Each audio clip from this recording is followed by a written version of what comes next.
जब जवाब नहीं देना होता तो तुम ऐसे बातें घुमा देते हो। चलो आज बिना बात घुमाए तुम्हें मैं कुछ बताती हूँ। जब से तुमने वो बात करी है तब से मैं ये सोच रही हूँ कि अगर वो बात मैंने कही होती तो क्या तुम्हें फर्क पड़ता?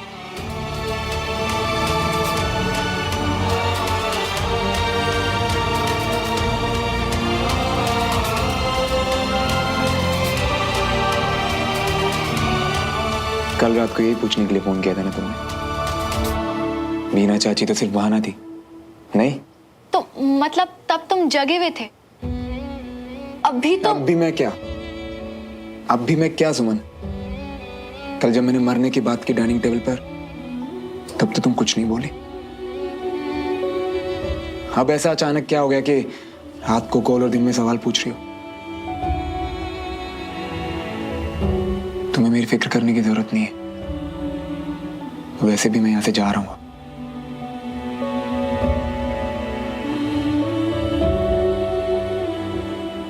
इसीलिए चाहती हूँ कि सब क्लियर हो जाए, ताकि जब तक तुम मेरे साथ हो, I mean, मेरे घर पर हो, सब ठीक से चले। क्या क्लियर करना है तुम्हें? बाद में हमारे बीच में जो कुछ भी हुआ, शुरुआत में तो हम दोस्त थे और अब तुम कुछ ही दिन और यहाँ हो, तो क्या हम लोग दोस्त बन के नहीं रह सकते?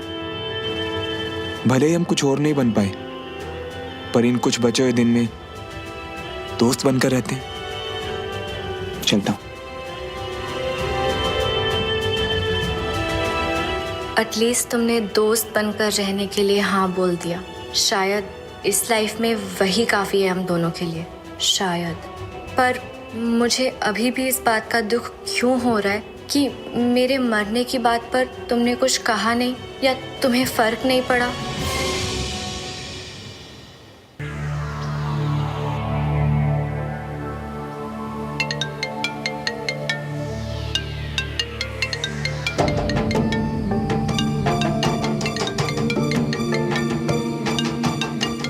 कहीं पापा ये ना पूछ ले कि मैं कहाँ रह रहा हूँ। हेलो पापा। कहाँ है श्रवण? पापा वो मैं ना मेस के लिए निकल रहा था, क्या हुआ? नहीं कुछ नहीं, वो तेरी माँ ने कुछ व्हाट्सएप किया है, वो देख ले पहले, फिर बात करते हैं। क्या भेजा पापा? अरे देख लेना, चल रखता हूँ। ठीक है पापा, ओके।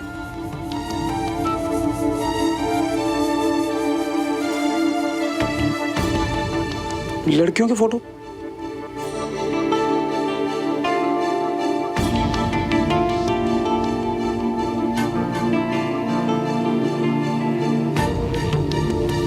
पुत्र, जो अच्छी लगे ना बता देना।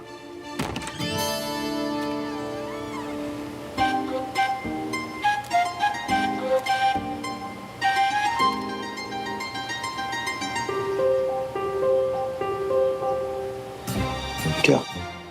मम्मी, श्रवण भैया लड़कियों की फोटो देख रहे हैं। ओए वीर, वीर रुक। हाँ? नहीं आंटी, वो एक्चुअली मम्मा ने शादी के लिए फोटोज। अरे वाह शिवन, आज तो सुबह सुबह तुमने बहुत ही अच्छी बात बताई है। लाला हमें दिखाओ, मैं हेल्प करती हूँ तुम्हें चूज करने में। बिल्कुल सही वक्त पर सही फैसला कर रहे हैं देवराज भाई साहब। पर श्रवण, तुम बिल्कुल भी जल्दबाजी मत करना, ये तुम्हारी जिंदगी का बहुत बड़ा फैसला है। ग्रेट। अब यहाँ भी सब कहाँ फंस गया है यार। जी अंकल। मुझे तो बेटा ये वाली बहुत अच्छी लग रही है। देखो बेटा श्रवण, वैसे तो कविता जी की राय फाइनल होगी, लेकिन मेरी तरफ से तो ये पक्की है। देखो मम्मा और देखने दो ना। लो देखो। अब श्रवण का चैंप उसकी हेल्प करेगा। बीना, मेरे लिए खाना बना दो, मुझे जल्दी हो। जी।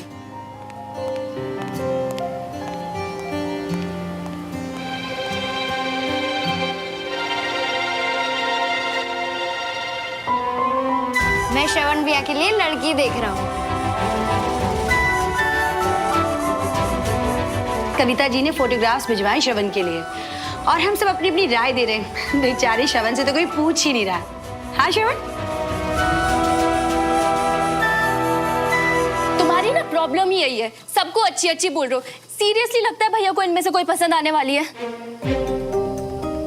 हाँ, शायद या नहीं। नहीं क्यों? क्योंकि इसमें उस लड़की की फोटो तो है ही नहीं जो भैया को पसंद है, राइट? हाँ, भैया को कोई पसंद है? कौन? क्यों? नाम के फ्रेंड हो। भैया की लाइफ में क्या चलता है क्या नहीं चलता कोई आइडिया है आपको? इतने सालों से उनके साथ हो लेकिन अभी तक ये नहीं पता कि भैया सिर्फ सुमन से प्यार करते हैं। अरे तुम लोग देखो, मैं अभी आती हूँ। हाँ?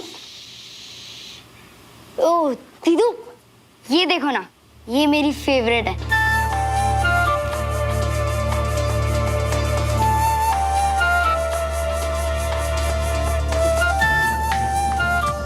मेरी चॉइस तो कोई देखता ही नहीं है। श्रवण भैया, कम से कम आप तो देखो, अच्छी है ना, बिल्कुल सुमन दीदू की तरह।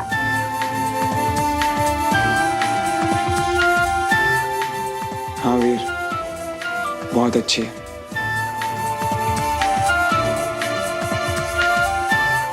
क्या देख रहे हो वीर? ध्यान से देखो, बिल्कुल मेरे जैसी नहीं दिखती है।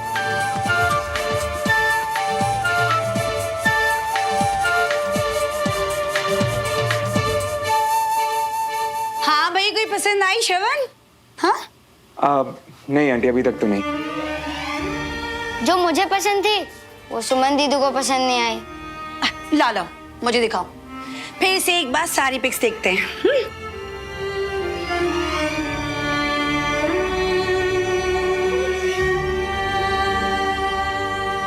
सुमन शायद भूल गई उन्हें, मैं नहीं जानती, लेकिन जितना मैं भैया को जानती हूँ ना, वो चाहे कितनी भी एक्टिंग कर ले या कितनी भी बातें छुपा ले, वो आज तक नहीं भूले।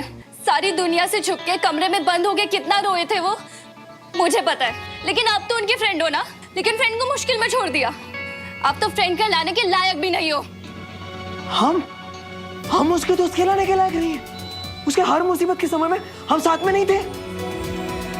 अरे श्रवण के चक्कर में तो हम ये भूल गए कि बंटी कौन है।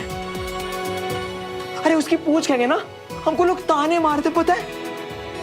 और तुमने बिना जाने हम पे ये इल्जाम लगा दिया कि हम उसके दोस्त बनने के लायक है कि नहीं। चले, आज तक श्रवण ने जो कहा हमने सब किया। श्रवण ने कहा कि बंटी ये कर दे, हमने कर दिया। श्रवण ने जब कहा कि हमको कोई लड़की पसंद नहीं आ रही, तो हमने कहा कि ये लड़की तुम्हारे टाइप की नहीं है, ये लड़की तुम्हें डिजर्व ही नहीं करती। लेकिन जब श्रवण ने ये कहा कि हमारा मन सुमन में बसता है, तो सारा खतरा मोल लेके हमने भगाया उन्हें। और तुम हमें जी कह रही हो कि हम उसके दोस्त होने के लायक नहीं है। हाँ, हम तुम्हारे भाई की तरह ना फौजी नहीं है, पर जब भी खतरा है ना, हम हमेशा श्रवण में आके आगे खड़े रहिए, हर समय, हर पल, हर वक्त। तुम एक बात बताओ, क्या तुम उसके लायक हो? तुमने क्या किया उसके लिए? हाँ, खून का रिश्ता तुमको ज्यादा हक देता है बाकियों की जिम्मेदारी पर सवाल उठाने का?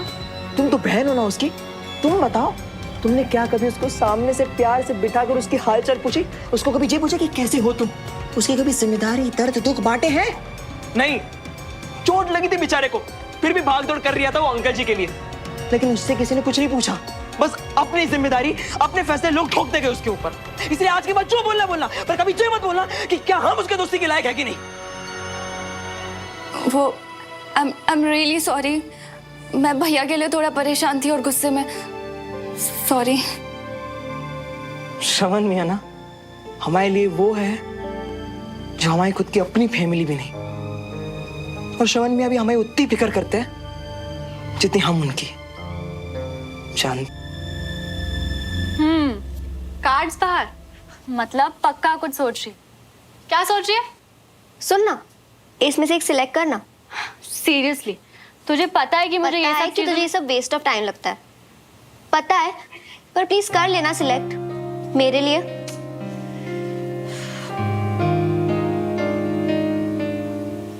ये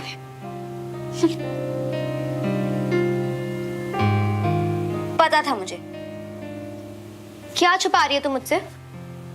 अच्छा, ये तुझे तेरे टैरो कार्ड्स ने बताया है? शायद।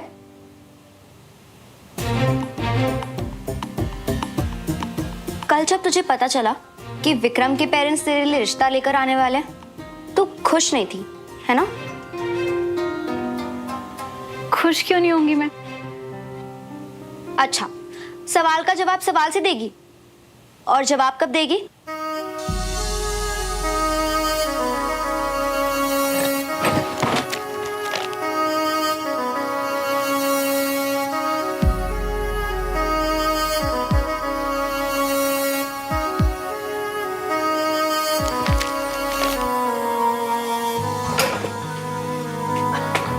अभी कैन के लिए देर हो रही है, सवाल जवाब बाद में।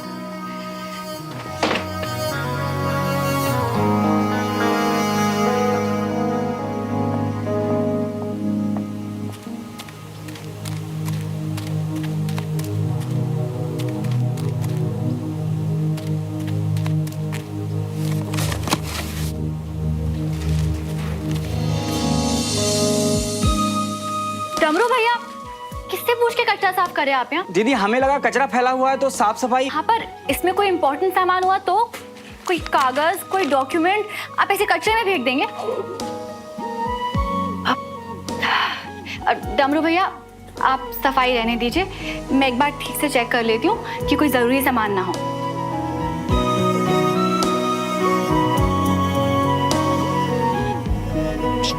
हो क्या रहा है मुझे?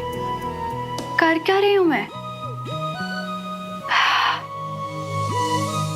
पता है श्रवण, आज मैं इतना खुश हूँ कि तुझे बता नहीं सकता। बताने की जरूरत भी नहीं है। तेरी खुशी ना तेरे चेहरे से साफ झलक रही है आज। अच्छा, वैसे एक बात कहूँ, तू मेरा ना जिगरी दोस्त है यार। मेरा चेहरा भी पड़ने लगा है। एक सेकेंड और ये हो गई कॉफी रेडी। Thank you. वैसे एक बात है, बस अब ऐसी ही खुशी ना मैं सुमन के चेहरे पे देखना चाहता हूँ। वैसे तू तो उसके घर से आया ना, तूने देखा होगा सुमन को, क्या वो भी इतनी खुश थी? वैसे सच तो ये है कि आज पूरी दुनिया में ना मुझसे ज्यादा खुश कोई और हो ही नहीं सकता है। सुमन का क्या है ना, वो ना अभी कभी भी कुछ भी बात खुल के बताती नहीं है कि वो क्या महसूस करती है, लेकिन आई थिंक आज वो भी ना अंदर से उतनी ही खुश होगी जितना कि मैं हूं, है ना? वैसे बता क्या श्रवण, मैं तुझे फोन करने वाला था, सोचा तुझसे एक सजेशन ले लूं। सजेशन मुझसे? हाँ, तुझसे ही। एक्चुअली क्या है ना कि सुमन को एक गिफ्ट देना था, तो कुछ समझ ही नहीं आ रहा था। इतने दुकानों के चक्कर काटे, मॉल्स गया, लेकिन फिर मैंने सोचा कि तू तो सुमन को पहले से जानता है, तो तुझसे बेहतर कौन बताएगा? तो कोई बढ़िया सा आइडिया दे देगा। यार विक्रम, वक्त के साथ लोग बदलते हैं और साथ ही उनकी पसंद भी, और बदलते वक्त के साथ सुमन की पसंद भी बहुत बदल गई है यार। तो वही तो फिर मैंने सोचा कि ऐसी छोटी छोटी बातों के लिए कैप्टन श्रवण मल्होत्रा को क्यों डिस्टर्ब किया जाए, और आगे सुमन के लिए सारी पसंद और सारे गिफ्ट्स मैं ही तो तय करूंगा। तो यार मैंने ना उसके लिए एक रिस्ट वॉच ली है, वेरी प्रिटी। तू देखेगा ना, तुझे लगेगा कि सिर्फ और सिर्फ सुमन के लिए बनी है। अरे हाँ विक्रम, मैं तुझे बताना ही भूल गया। क्या? मैं एक हफ्ते बाद वापस अपनी यूनिट लौट रहा हूँ यार। ऐसे अचानक? तेरी चोट? लेकिन मेरे तो सारे जख्म ठीक हो गए यार। इनफैक्ट मुझे तो यहाँ से बहुत पहले निकल जाना चाहिए था। देख, जो भी हो, लेकिन मेरे एंगेजमेंट में रुकना पड़ेगा तुझे, समझा ना? कोई बहाना नहीं चाहिए मुझे। विक्रम, कोशिश तो पूरी करूंगा, पर वादा नहीं कर सकता।